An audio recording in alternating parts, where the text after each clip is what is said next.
believe we are streaming. It's loading up. Give it a minute. Sorry. All right, we are live. Wonderful. Now I just have to pull up the PowerPoints. For a second. PowerPoint is up.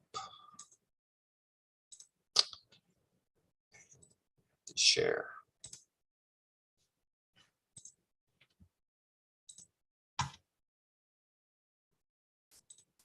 Share the screen, sorry.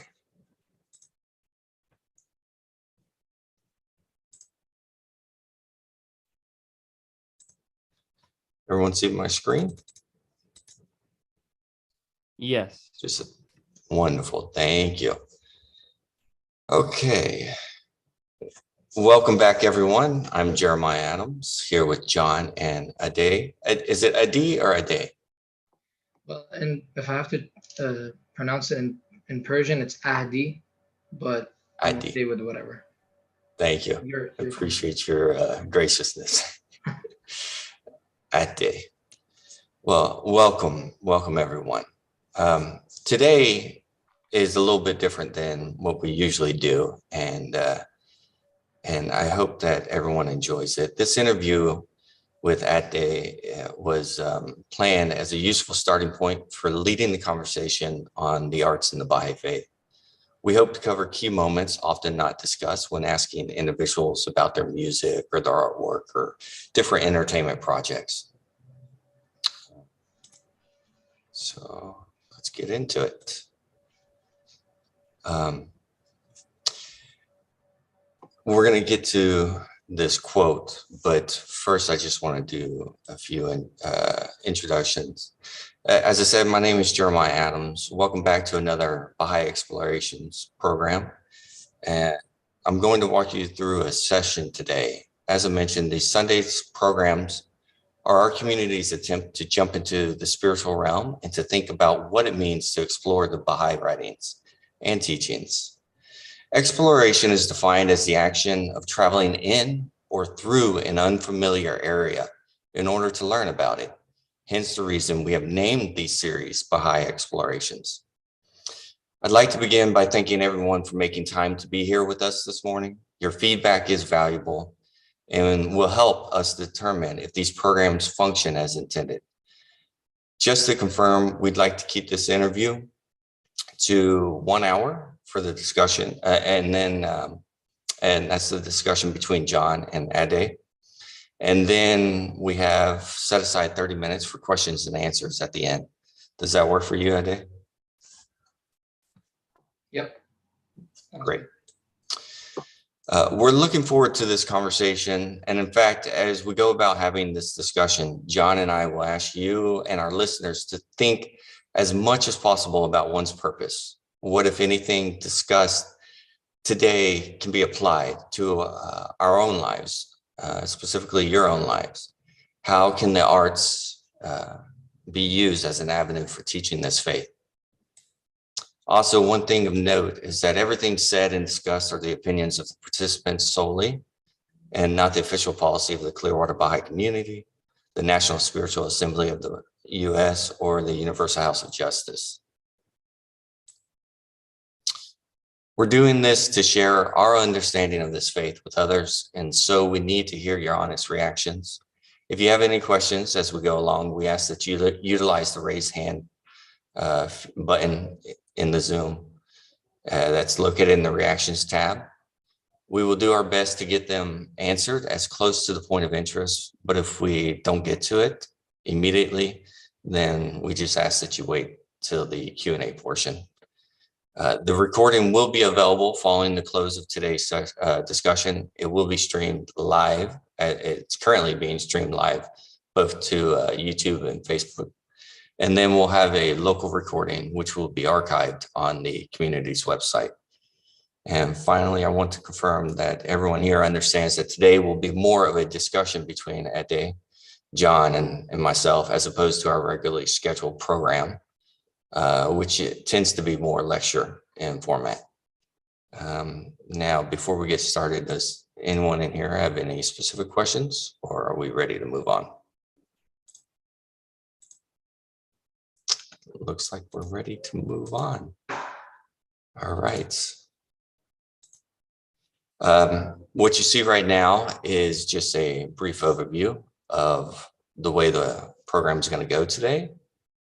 And now I'm going to turn it, I'm going to go ahead and turn it over to John. Good morning, everybody. Good morning. So I want to ask you a few questions, Ahdi. If you could just tell everybody who you are, we would greatly appreciate just getting to know who you are, what you do, and if we could just move on from there. Okay. First of all, thank you for the invite. I hope this conversation helps us both, and also the other people here. My name is Ahdi. It's my first name, but I also use it as my stage name. Ahdi means my covenant. I'm a lyricist or a rapper, you could say. Most of my work is in Farsi or Persian. I also do, I have done some English projects as well. I started making music around 15 years ago. Professionally, I would say about 9 years ago. I usually try to shed light on social issues, try to be the voice of the voiceless, especially when it comes to the Baha'is in Iran at the moment. I do touch, I do shed light a little on the historical aspect of the faith as well, the heroic age. And how it relates to us today, and the inspiration we get today from them. Yeah, I guess that's. So, of course, we have the question of how the Baha'i writings inspire you as a rapper, but also you mentioned the Baha'is of Iran. Could you shed a little light on the subject, if you don't mind? Sure. In case you wouldn't know, Iran is the cradle of the Baha'i faith, and ever since it started in Iran, there has been a lot of injustices.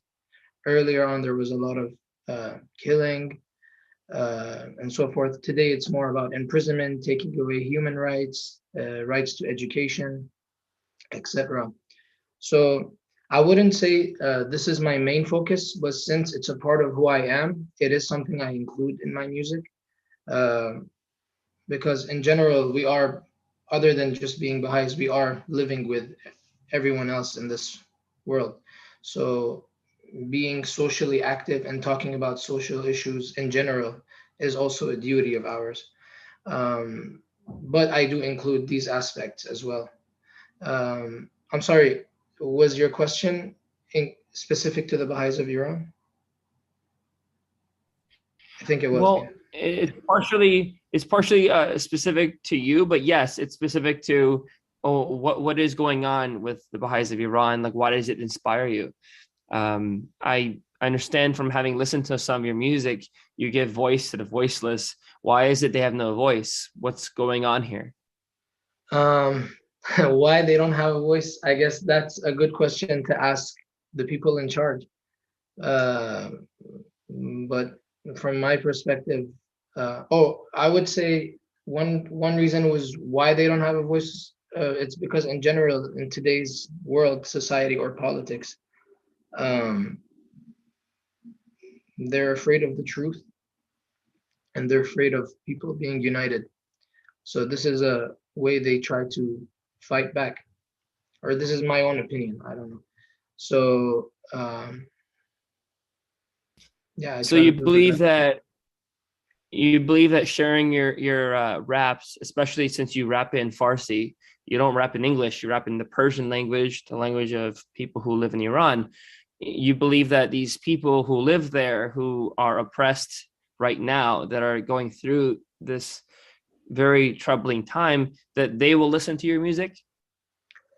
Um, it depends on who I'm addressing. Sometimes I'm addressing, I'm talking about a certain idea, and that would be just something for everyone to listen to. Like if it's a social issue, for example, if I'm talking about equality or racism or something. Uh, and then when it comes to like imprisonment or a certain martyr of the faith, it's more to make people understand or see that side of the story, rather than the story that they are trying to make people see, which is usually not true. So sometimes it's just to show support to the people that are going through this injustice. Sometimes it's to shed light on issues that they're trying uh, they're trying to hide from people, I would say. And sometimes it's just to show a different vision of a certain aspect that yeah, that I would want to shed light on. So you'd say this is what's inspiring you to continue rapping every day. When you make a new a melody, when you make a new rap, a new lyric as a lyricist, when you come about with something that you want to share with others, you're inspired to do so because of injustice and all that you just described. Yeah, that's a part of it. Of course, I love rapping itself too. So we like to live with what we love. So that is another whole side of the story. So it's all these together. And Jeremiah, I think we should at some point listen to some of these raps. Should put it up for everybody to hear one or two. So not just ourselves having listened, but our friends here today who may not have heard Persian rap before, and particularly these very beautiful music. Maybe we could share that here.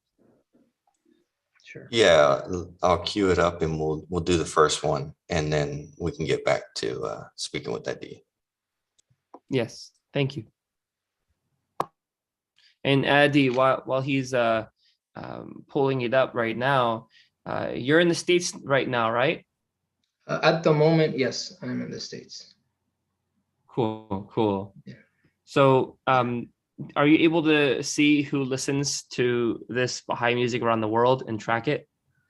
Well, a lot of the things are kind of filtered in Iran. So on internet, there's only few that I can get access to or see. Because, for example, Spotify, when it comes to Spotify or YouTube, we can't really tell. I know people from all around the world do listen to the music, but specifically in Iran, the best way I can tell is through Instagram.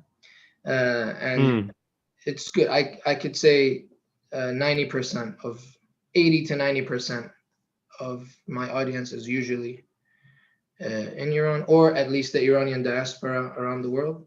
But yeah, from what I can see on YouTube and Spotify, Apple Music, it's a good spread.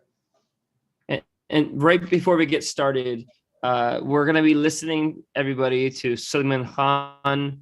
That's the song, and Ahdi can really quick explain that.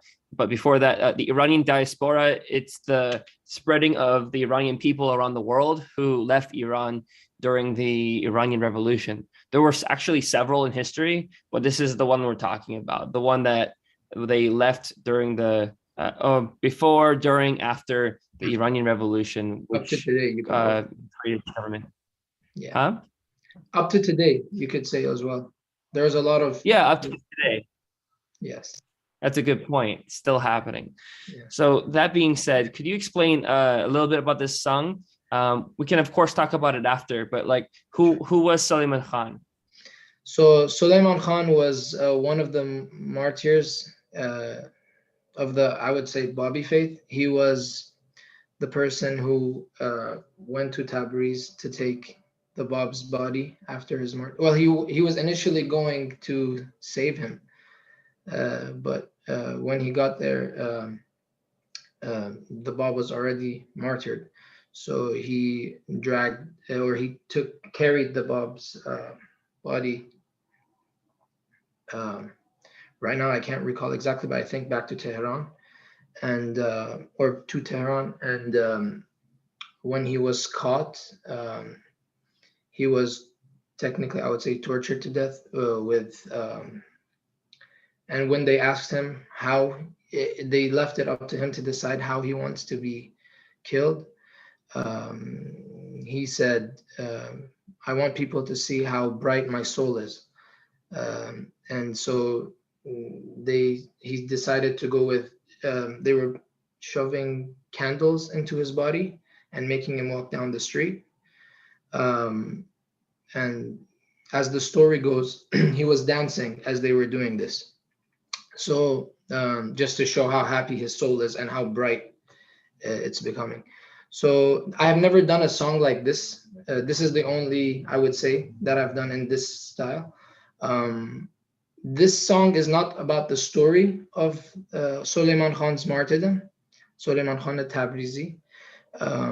This song is more about the poetic aspect of why he wanted to be martyred the way he was. It was, yeah, that's the side I wanted to talk about. It's not about the story itself. Thank you for explaining that. And Jeremiah, if you could roll the clip, we can listen to it now.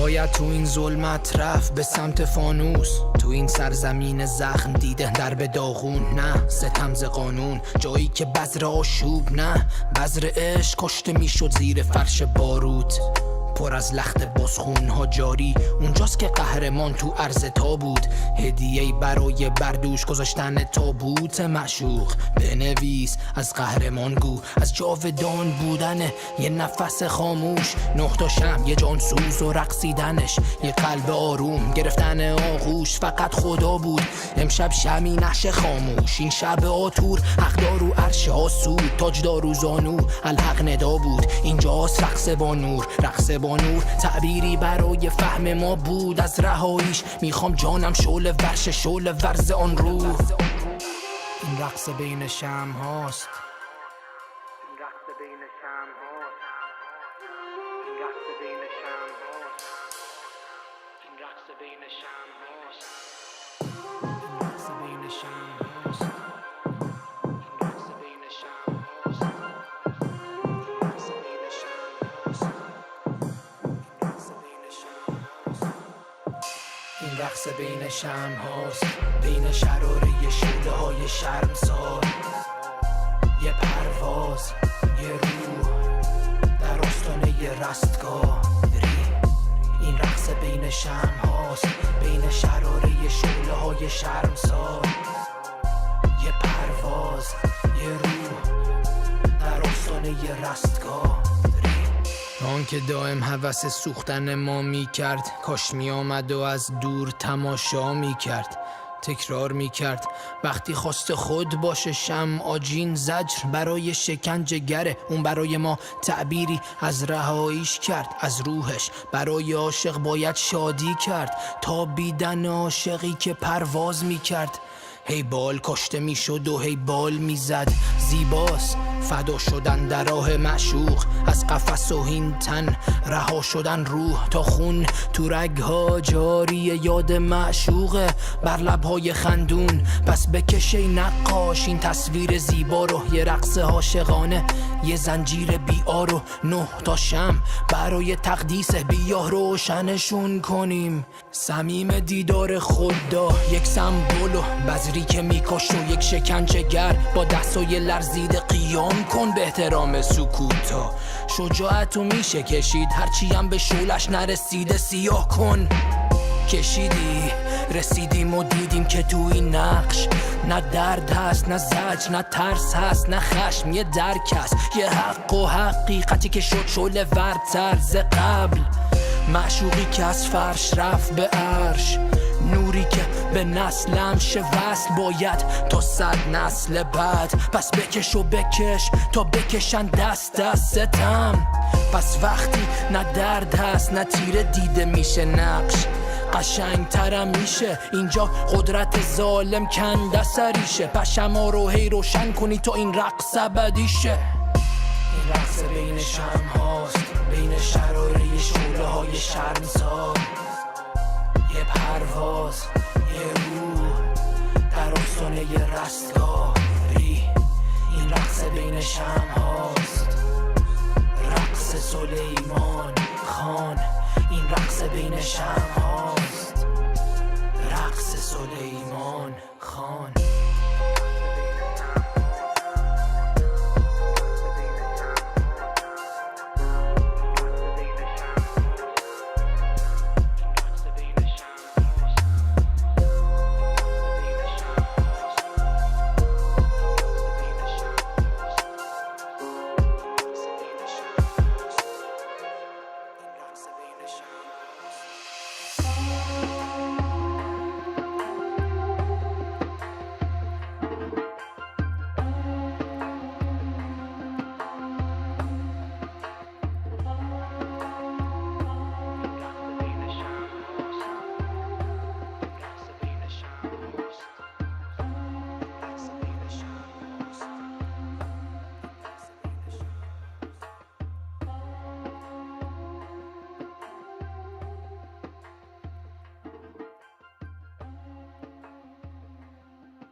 Thank you so much for sharing this. Thank We you. really appreciate it. Thank you. This dance with the candles, Suleiman's dance. It's interesting, the theme that you displayed in this. And what inspired you in this context to present in such a vivid matter? I mean, your art employs themes, it employs symbols and allegories and so forth beyond just your rap. The music video had some deep messages in it. I think a lot of it should be left to the listener, the viewer to decide for themselves. But as you described, this martyrdom of Suleiman Khan, definitely this dance that you showed us, it seemed very symbolic of that martyrdom, the purity of the act and the blood of his sacrifice. Yeah, it's very, very deep. You explained it perfectly. With that, thank you. With that being said, Jeremiah is just starting back up the PowerPoint to put it on our screen. There's this definite need for people like yourself to voice these very important themes, and most important, you've done it in Persian and you've rapped. And I don't know, are there any other artists like yourself in your same genre in the world right now that are Baha'i rap artists that are maybe in English and Farsi, whatever language you're aware of? There has been, I would say, I mean, for Persian rap itself, Iranian hip hop is a very big movement right now in Iran in general. I'm not talking about like Baha'is. And when it comes to Baha'is, there have been, like there was Fuad Manshadi who touched on a lot of the Baha'i issues, especially when it comes to human rights. I don't think he's making music right now, and there have been a few more. Fuad Manshadi, definitely. Yeah, he's a Persian Baha'i rap artist. It's very important. You mentioned him actually, and I know there's Nabil and Kareem. They made a bit of a. I mean, Kareem does the rap, but they made a bit of a combination between Nabil. And that's the only thing I'm aware of. I've heard of a gentleman named Mo. He also did rap, I think, in English. Mo, You may be able to enlighten me better. Mo. Mo, I can't recall any. I know Nabil and Kareem, they're close friends of mine. And shout out to them. They do amazing work. But Mo, it doesn't ring a bell right now. Yeah, I have maybe one of his songs, but it's very hard for me to. But the point is, you can count it on your hand. And the fact that I can only think, as you mentioned, of Fouad Manshadi, there's definitely room for Baha'i rap artists to enter this genre and share this message. And we're thankful that of maybe the two we were aware of in the world, you're able to share your Baha'i rap in Farsi with us. Yeah. And it definitely, Farsi is a very poetic language. So, well, rap is poetry, right? There's a question from Thomas, one of our viewers. Huh? I mean, since I've rapped in English and Farsi, I can clearly tell the difference. In English, you can be more, I could say there's a lot of it's a lot easier when it comes to the technicality, because you can bend or pronounce words in certain ways that make the rhyming and the syllables good. In Farsi, the strong point is the poetic side of it. Like, you can be technical, but the feeling that there is behind the words you can put, like sometimes you can say a sentence and that could be like a whole book to write about. Yeah. So I can clearly tell the difference between the two since I've done both. So yeah, and that's very unique, by the way. That's very unique, being able to say you've done both in English. Yeah, fortunately. I remember.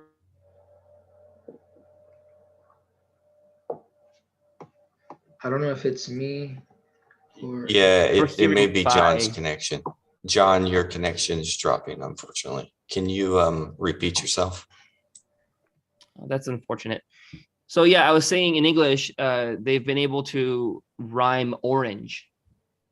And the rhyming orange isn't done as Ahdi so correctly put it, in the typical grammatical way. It's done in a very term of art way. Where they would rap orange by doing similar sounds that would be created off of a variation of several words, not per se the actual words themselves rhyming.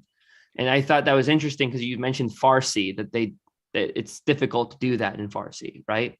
Actually, when it comes to the rhyming itself, that's generally how rap is. You're not technically supposed to rhyme or bring a word that rhymes with the other.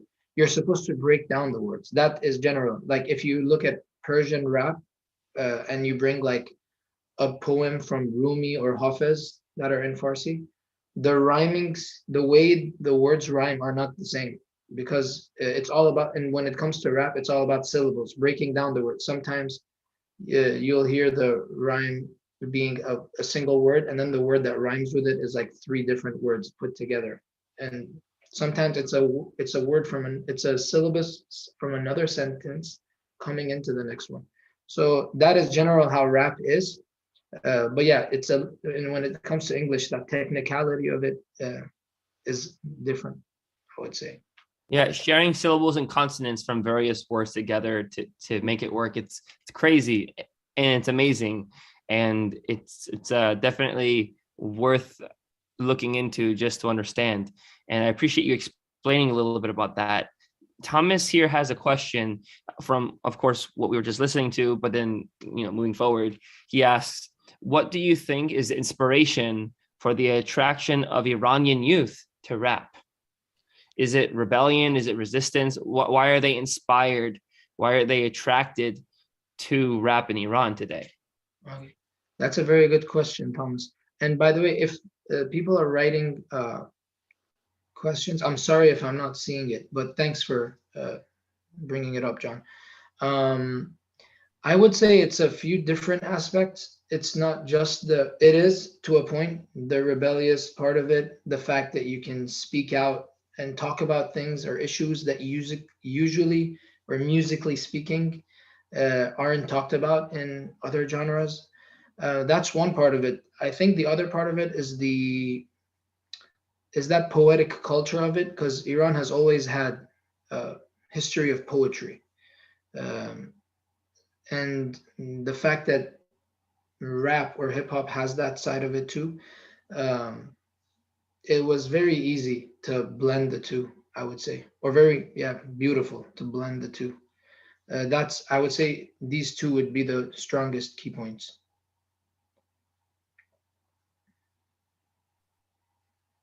I hope I answered the question.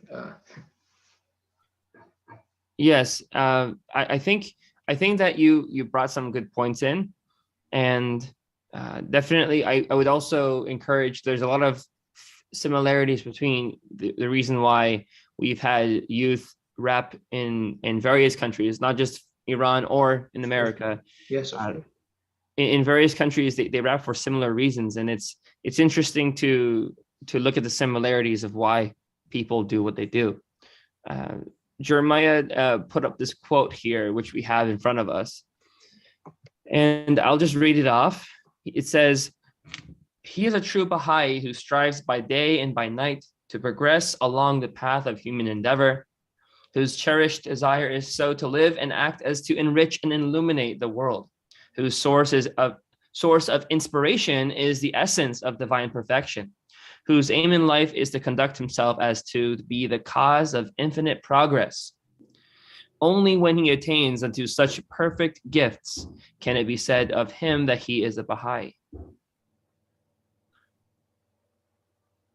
It's an interesting quote from Lights of Guidance, and it I would ask Jeremiah why he put it there as well, but I really appreciate that as a person who wants to be a better person every day, who wants to be a Baha'i, it definitely allows me to be humbled. And I think that, Ahdi, as it relates to your music, when you reflect on these things, it's cause, I think, for more music. Do you reflect on these kinds of quotes prior to coming up with something that is, well, like Suleiman Khan? Definitely, of course. For me, it's usually there are different ways I'm approaching it. Usually, if a song is more about the spiritual side or whatever I want to talk about, if it's very like personal or based on the human soul, I just try to be in the state of prayer. So that's what I focus on. When it comes to like a social issue, we have a lot of writings in the faith that talk about social issue like equality, racism, etc. And it gets up to date when we read the the messages of the Universal House of Justice as well. That helps a lot with knowing the constructive side of things.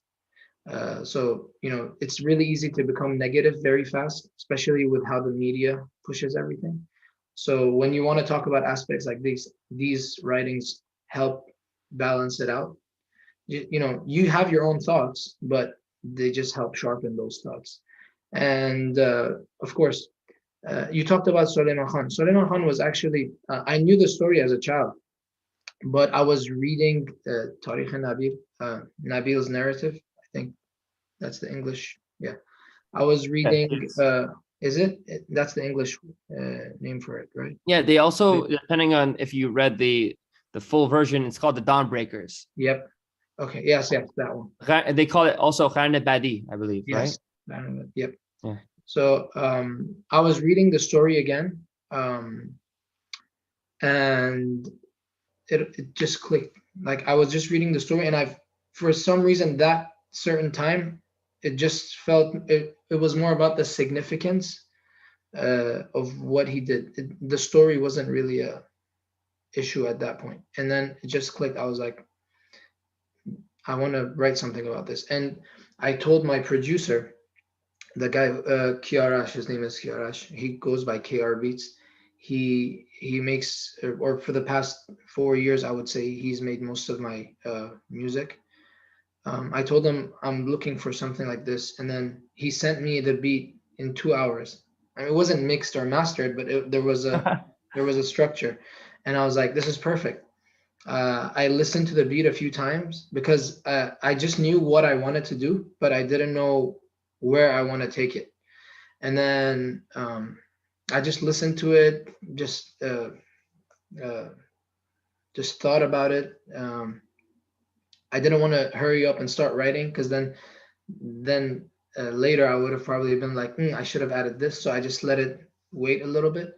I think in a few days, I just wrote the lyrics on the beat. And after I wrote it, during the recording session, the video clip came to my mind. And then that's when I talked to my manager, Shayan, and we took it from there. We started looking for the dancer. We started to look for a videographer. We wanted to see who would support this project. And yeah, we took it. It came during the recording session while I was recording the song. So it was a very... So you definitely had a team. So you're telling me you had a producer, you had a manager. How many team members does it make? Your crew? How many members is your crew to produce stuff like this? When it comes to a music video like this, so most of my songs aren't music videos. So when it's just a song, well, I would write the song and record it.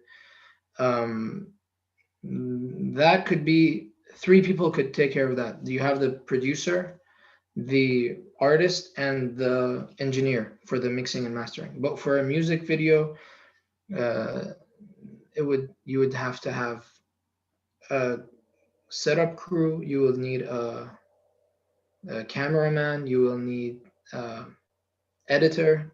Things get added. So for this project, we had to look for people as well. I appreciate you mentioning this. It's a lot of thinking, definitely a lot of planning that went into this, and I appreciate you being able to share that with us. Jeremiah, could you go on to the next slide?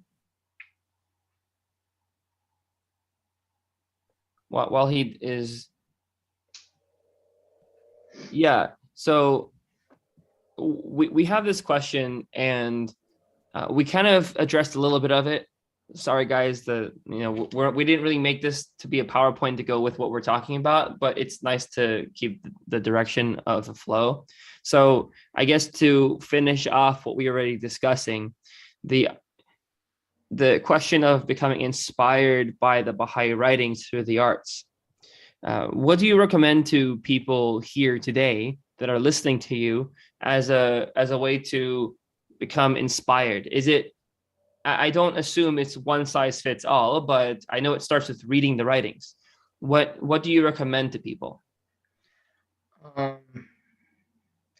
Well, there's a few. Well, definitely reading the writings. Any of the writings brings different ideas. Inspires you to act. In whatever profession you would want. Actually, that's a part of it. I would also add, since we talked about this a little bit, I would also add being active in general, being part of the society and being active in serving. That also does help a lot. So wait, serving, you mean service to the community at large, doing like a soup kitchen, or what do you mean by service? It could go anywhere, but I was specifically talking about community service, like community building services, up to like it could be children's classes, being junior youth. So serving in with the spirit of service, of course, but serving in the capacity that's guided by the writings of Baha'u'llah. Yeah, Okay. but it's Okay, not so- limited to just that, of course. But in general, working in the spirit of service, and in your case, working through being able to teach children and encourage them, or to animate junior youth and to work with them to help them bloom. By doing so, you also are benefiting as a person who is affected by these junior youth who bring up questions that maybe you didn't think of. Yeah, and never underestimate the power of meaningful conversations. They shed a lot of. Could you actually shed a light on these meaningful conversations locally? Just so you know, locally, our community here in Pinellas County, the cluster, we've been talking about encouraging and increasing home visits, where people want to open their homes and there are people willing to visit. We are trying to engage in this process. And actually, as you just used the words here, meaningful conversations. What are these meaningful conversations, and why do we want to have them? So if I'm just thinking off the top of my head, meaningful conversations, I would say, would be talking about certain aspects, or social, I would say, for example, social things, issues that come up in the society. But in the essence of not speaking just to say your point of view, but actually to see everyone else's point of view. I love having conversations when the person that I'm talking to like completely disagrees with all my ideas, and I'm totally okay with that. I'm like, I wouldn't be talking just to I would say change their mind or whatever. It's just that I want to see what they have to say as well, because a lot of times when you look at things from different angles, it gives you a broader perspective of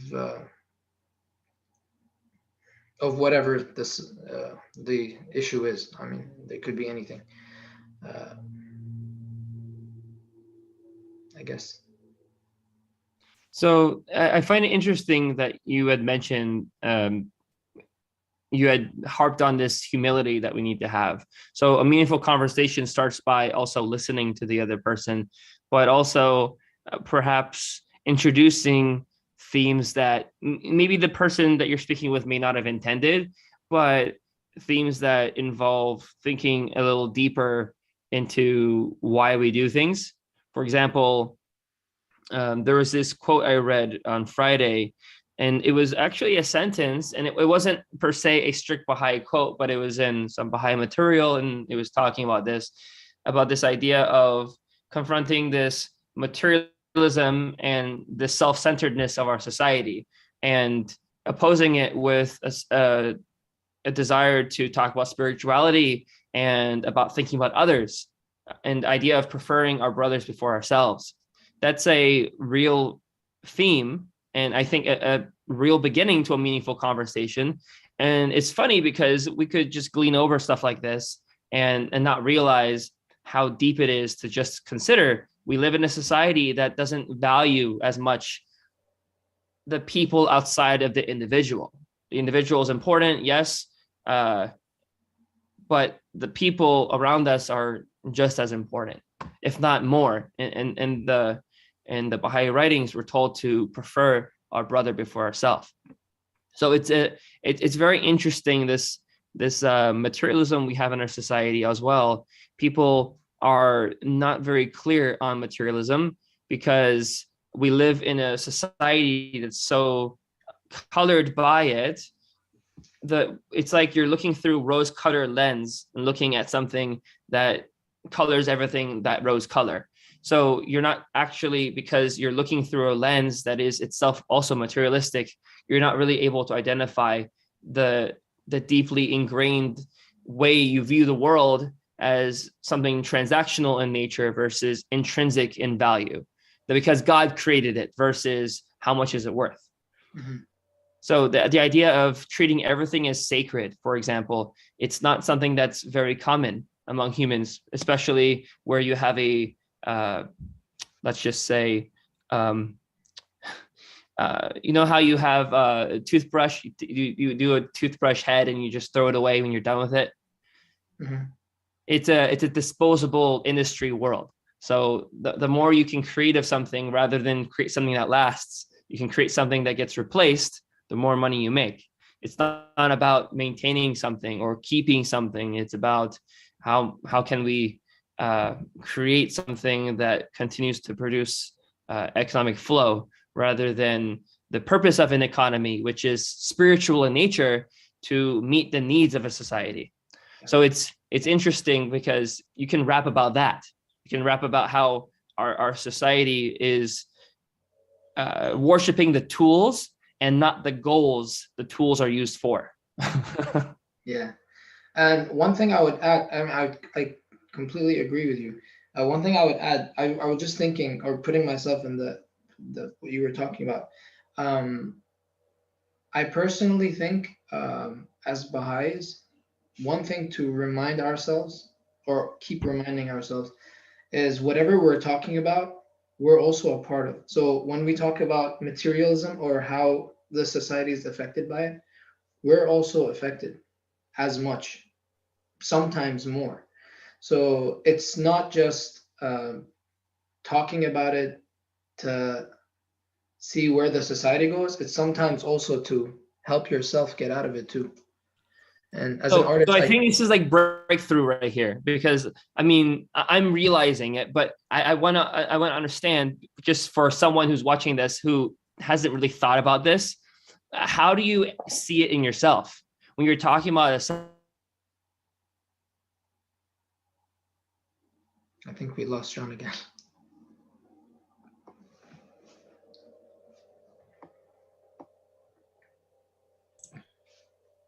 Yeah, we lost. Well, no, he's still in here, but He's still here. I think now would be a good time to set up the next video. Sure. And if you wanted to give us a quick introduction to that, then we can play that video, and hopefully John will be back in. And then, because we're coming up on the time to turn it over to questions and answers. Okay. So let's go ahead and do that. Let me get that video started. Sure. So this song, I think it's Sadai Azadi, right? Is that what? Yeah. It's this song it's more social. It's not. It is inspired by the writings, but it's more of a social issue. This song the name of the song is called "The Voice of Freedom." Technically, it's I'm trying to talk about what I think the true meaning of freedom is, and it's technically, if freedom, the freedom itself had a voice, what would it say? That's, for lack of my English, this is the best way I can put it right now. So if freedom itself had something to say to people, how would it sound, or what would it say? That's the idea behind the song. Wonderful. All right. I'm sharing the screen and I'm going to play it.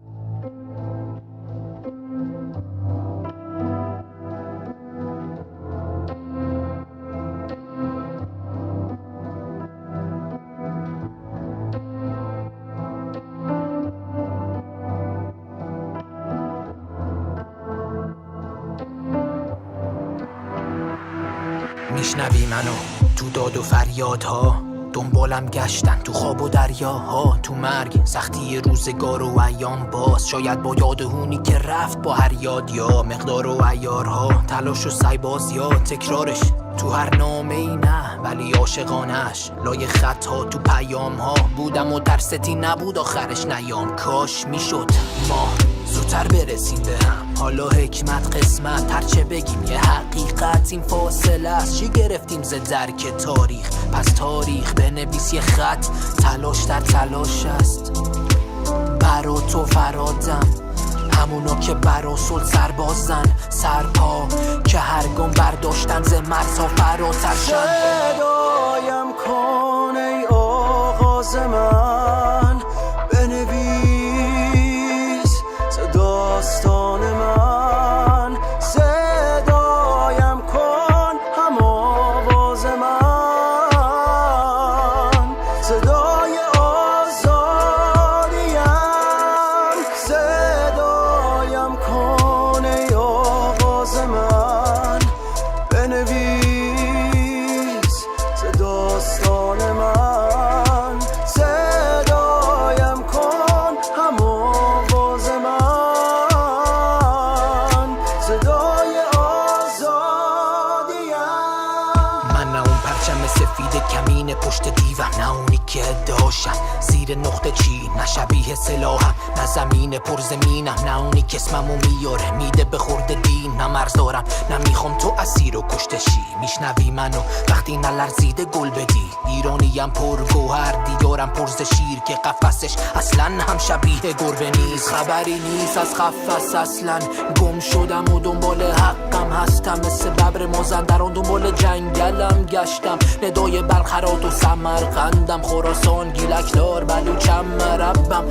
فارسم مثل شاخابم، من ترکم منم لورم کردم. به تکیگاه آخرینم غیرت دارم، شیرین زبان آذریم. صدایم کن ای آغاز من، بنویس ز داستان من. صدایم کن هم آواز من، صدای آزادیم.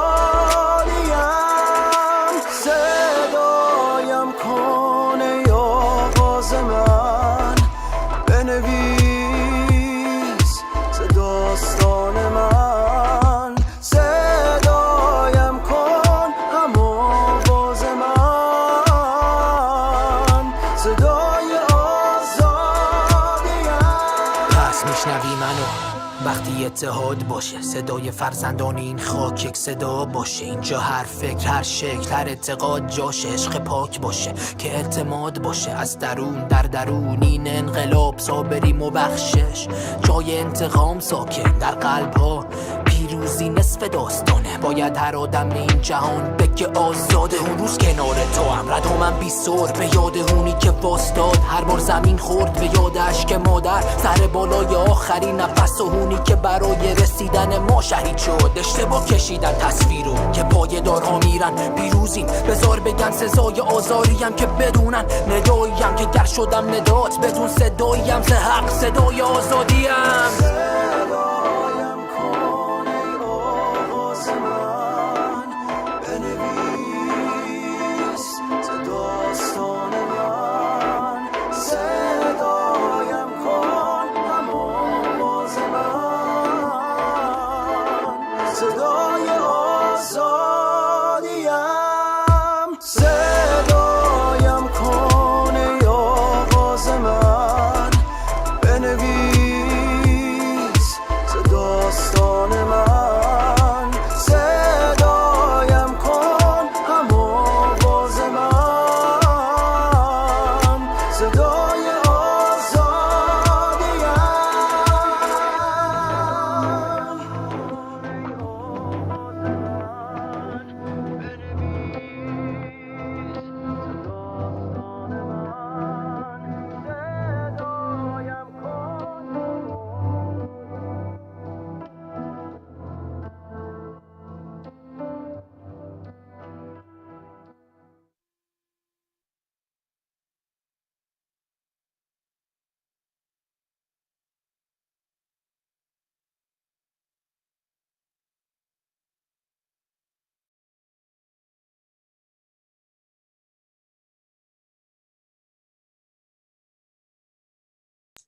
All right. Thank you so Welcome much. back. Again, thank you. Yeah, I don't know why my connection dropped out. So just FYI, everybody, if Jeremiah is talking, it's because I lost my connection and I don't know why. I have no clue why. It's all good. Let's go ahead and start the wrap-up portion of this. John, if you Yeah. could start, and we haven't really talked I'd like to hear a little bit more about Ahdi's life. I hear you just started a family. Yeah, I recently got married, so that's a new focus in life in my new chapter.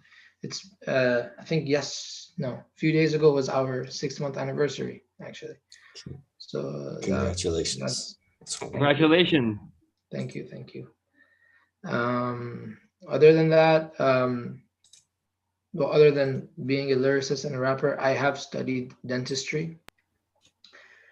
Currently, I teach in a college as well, 3 to 4 times a day, 3 to 4 times a week, and then the rest is music, and then the rest of it is friends and family time, especially with the new changes now. So your goal eventually is to make this your full-time work at some point, or has it always been more of a hobby, or? No, it's actually never been a hobby. I've been very passionate about it. It's something that, so I don't want to depend on it. That's the best way I can put it. I don't, because I've seen it happen with a lot of artists. I might be wrong as well, because sometimes if that's all your focus, you might be even doing better than you think. But I've seen it happen a lot where when that becomes, if they want to depend on it, they start to make it how it should, make the money, because then you have to go according to whatever makes the money. But if it gets to that point, of course, I would love that. I mean, there's if it makes it itself, but I'm not going to depend. I don't want to depend on it.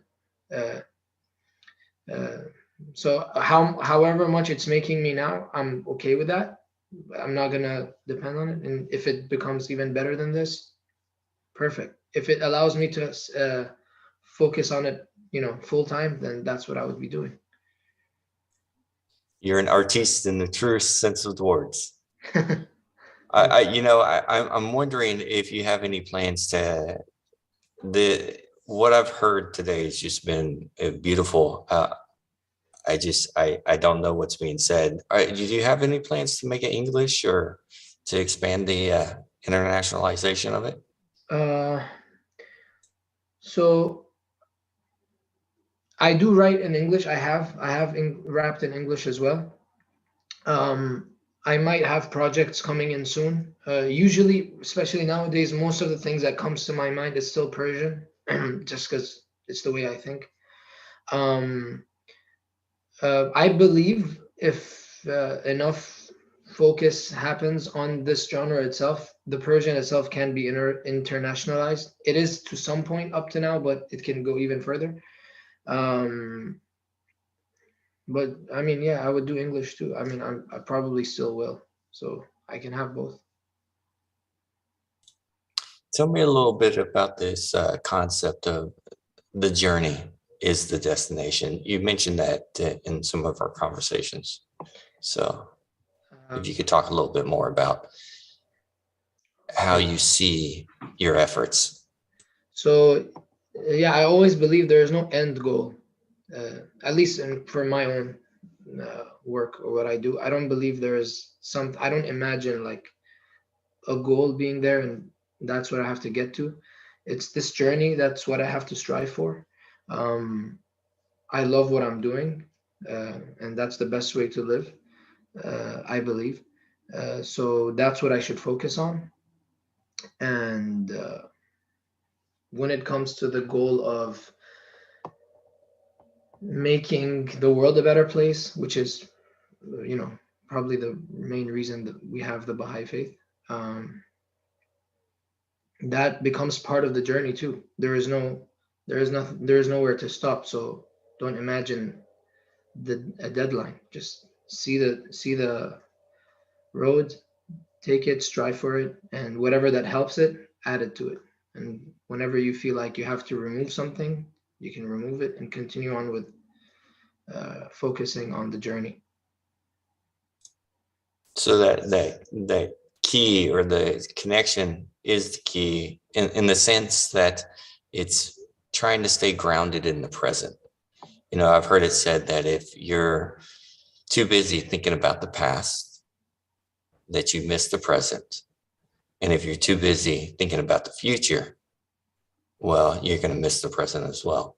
Yeah. And the reality is that it's trying to maintain that focus and doing the things necessary on the daily basis where you're not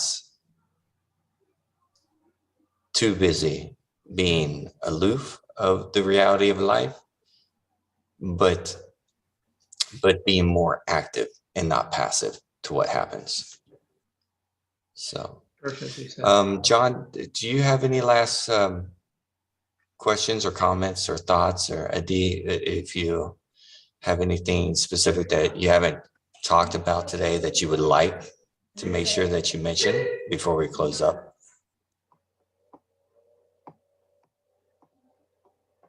So the idea of this introspective thought, which it was difficult because of the whole connection issue and all that. This idea of introspective thought, how much of your rap comes from thinking inside? And I mean introspectively. We're talking about what you find in yourself. Recently, it's been more of that actually. The latest things I have put out have been more about a person's personal journey, soul, the true meaning behind what a human is actually, what internal striving people get. I hope that's what you were asking for. Yes. Yeah. Lately, it's been more of this, but usually it's a balance of, okay, there is this thing I think I want to talk about right now, so let's go for that.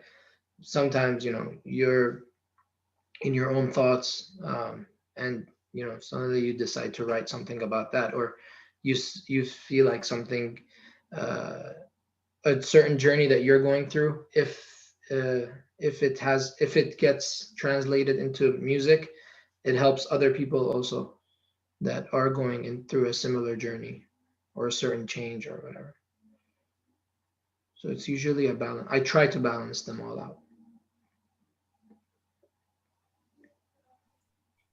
out. Jeremiah, I don't know if this is the, there we go, the final slide. There we go. So I wanted to read this quote out because it relates to what we were talking about.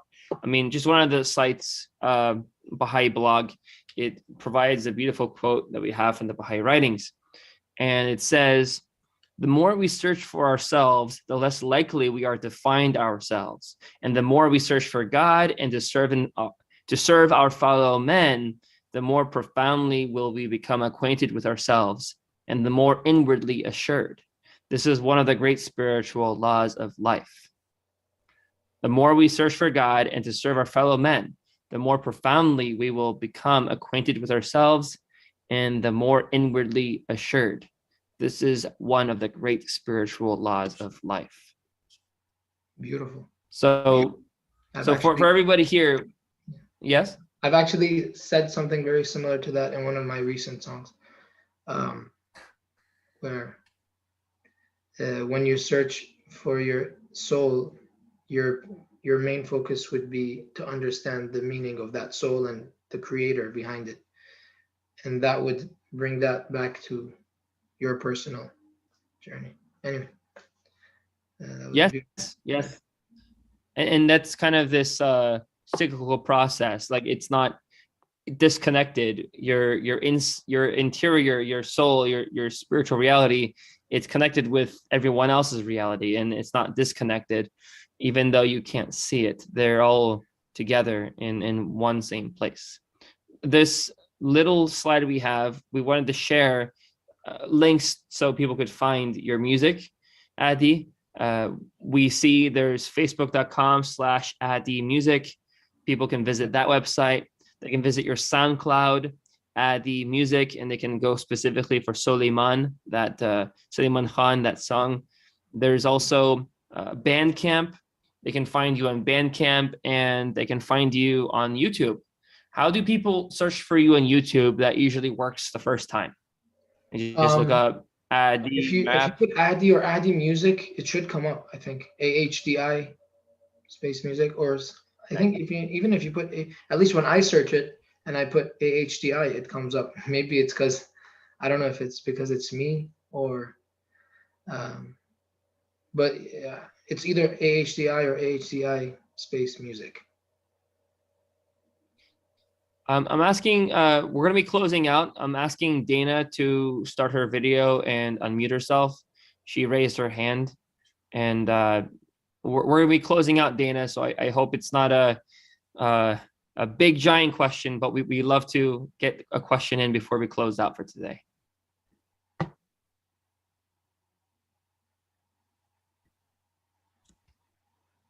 I sent a request for Dana to unmute, but it seems she's not unmuting. Well, until that happens, Dana, just interrupt me. Yeah, I'm having problems. There you I was are. having problems unmuting. I just have a quick question. But before that, I'd just like to thank you so much for coming on and sharing. And I'd like to say aloha to everyone, to all the friends. So this was all new to me, Persian rap. And I just wonder, I guess you're telling us about your background. And I just wondered, were you born in Iran or were you born here? And is Ahdi your stage name? Yes, so it's a long story. Ahdi is my first name, and I can actually talk about why.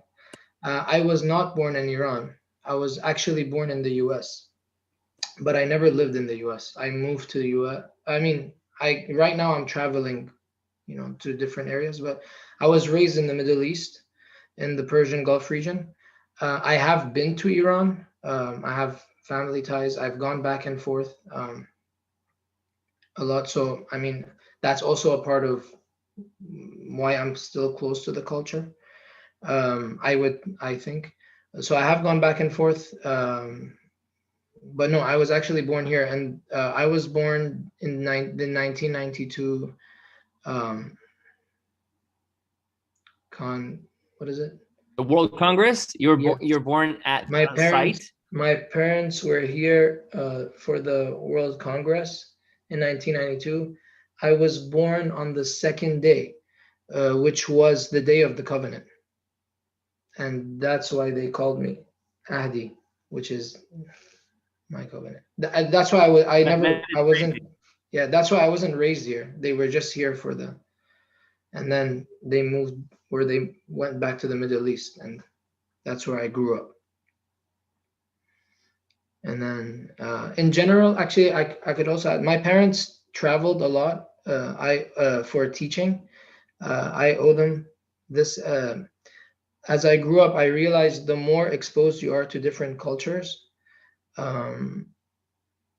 the broader your thoughts are on different aspects. And I think that has helped a lot in my music as well. I've been to a lot of European countries. I went to India to study. I've been to, China, and the fact that I used to go to Iran as well, and, feel everything there firsthand, which would be my own roots. All these put together has helped me a lot when it comes to when I want to write music.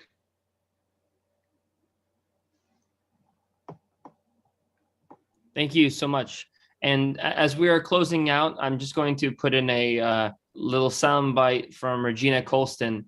She wrote that your music is beautiful, and she would love to have your music accessible to Black youth. She says young people and children learn through music. And she adds, you could really teach the faith among youth of color in the United States of America. This is Regina Colston. She's one of our beautiful individuals who joins and shares her time with us on Sundays. We really appreciate Regina to be here, and thank you, Regina, for that very beautiful you. comment. Thank you. Regina. I'm So humbled. yes. And For all of we, you that are, we'd like to thank everyone who takes their time to come and participate. It's a joy for all of us. So yes. sorry, go ahead. And John. on that note, we would like to definitely have your comments and questions, and definitely, if not today, which is because we're closing out, we would love to have you comment on our videos on the Facebook page for the Baha'i Center of Clearwater, comment on Clearwater Baha'is on YouTube. We have we have Jeremiah here, a very good person who's going to come and make sure he gets your question to Ahdi. If not, Ahdi himself will check out his own video here and answer it back to you. So that being said, Ahdi, hopefully I didn't opt you in for something you weren't planning for. But yeah, please look at the video online and just see what people say so you can respond to them. All right. So yes, and I'll try to message you if I see it first. But that being said, everyone, we thank you so much for being here with us. Those of you here on the Zoom meeting, and of course, after the call, this is something we just wanted to introduce you to. Please share Ahdi's music, especially if you speak the language and you appreciate his rap. Definitely share it with people that haven't heard it before. If you haven't heard it before, we definitely advise you. He's got a lot of stuff, and you should really look at it. And Ahdi, real quick, obvious question, but just question. You do have a few in English, right? Yes, I do. So there is also in English for anybody here that wants to listen to his rap in English. Please look for it online. And of course, maybe Ahdi, we can like post something up that's in English so people can hear English sample. Anyway, thank you everyone for joining us. We hope you have a very, very beautiful Sunday. And again, please join us next Sunday at 11 a.m. Bye-bye now. Thank you so much, John and Jeremiah, for all your hard work and service. Much appreciated.